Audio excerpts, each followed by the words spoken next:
Hi guys, I hope you're having a splendid day out there, and welcome! Today we're going to talk about a Swedish phenomenon called Ordstäv. And what does Ordstäv mean? An Ordstäv is type of a saying using a fictional character to make a humorous version of a regular saying or expression. Maybe that's a little bit confusing, but we'll get right into it so maybe you'll understand a little bit more than before.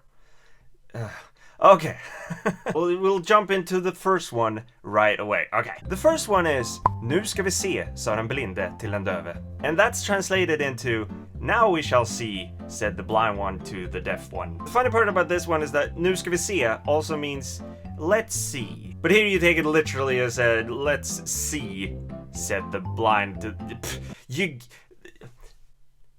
Oh, you don't think that's funny? Well, wait until you get the next one. Okay, the next one is Det löser sig, sa han som sket i vasken. And that's translated into It will resolve itself, said the man who shat in the sink. I've realized that a lot of our sayings involve shit in any type of way. I don't know why that is, but hey, what's interesting about this part, or interesting? Det löser sig is a phrase that you say, oh, it will be fine. It will be fine. Everything's gonna be fine. Det löser sig. But it also literally means it will resolve. So you take and I realize how weird this is to try to translate these, but alright. Next one is Nu blir det andra bullar, sa bagaren och sket på plåten. And that is literally translated into Now there will be other buns, said the baker and took a dump on the baking sheet. Again with the poo, I don't know why. Nu blir det andra bullar. It's a saying that you can hear sometimes in Swedish. It does mean now there's gonna be different buns, but it's also saying, meaning that now there's gonna be a change. Now there's gonna be different buns this time around. And it's funny, because he's making weird buns on... You get it. Yes. The next one is Det tar sig, sa pyromanen. And that's translated into It's catching on, said the arsonist. Det tar sig is a saying that literally means it's taking itself, but it really means it's improving, it's getting better.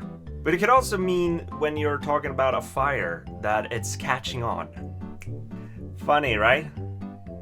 No? The next one is Tvärtom, sa han som ramlade ner för trappan.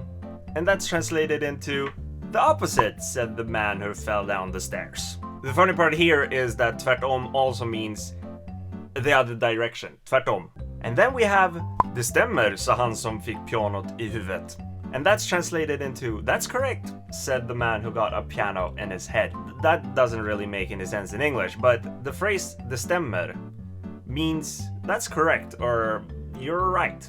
But it also means it's tuned, hence why the piano was tuned as he got it in the head. I'm explaining this extremely well right now. Loving it. And then we have a classic one I've heard several times throughout my life.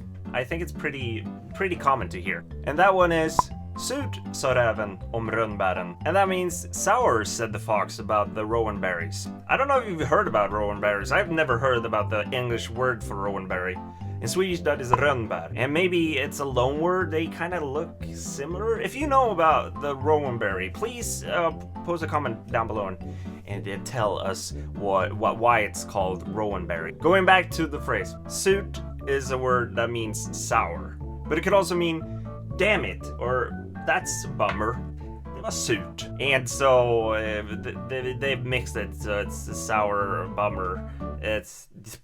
And the last one of today is Den tar vi, sa polisen. And that's translated into We'll take that one, said the police. I guess that's pretty self-explanatory, isn't it? Alright guys, that was a little bit of a weird video. I realize how difficult it is to explain sayings in a different language into another language. The whole concept of saying kind of gets lost when you translate them. But hopefully you got to learn some Swedish Ordstäv, which is pretty good to know, because we Swedes, we like to use these quite a lot, and I hear these not on a daily basis, but pretty often in various forms. There are more than these, of course. It's a good thing to know if you want to learn Swedish and be part of the weird conversations that is going on in this country of ours. Alright guys, I hope you had a splendid time together with me, because I had a splendid time together with you. And until the next time I see you and your pretty face, be sure not to take a dump in the sink, because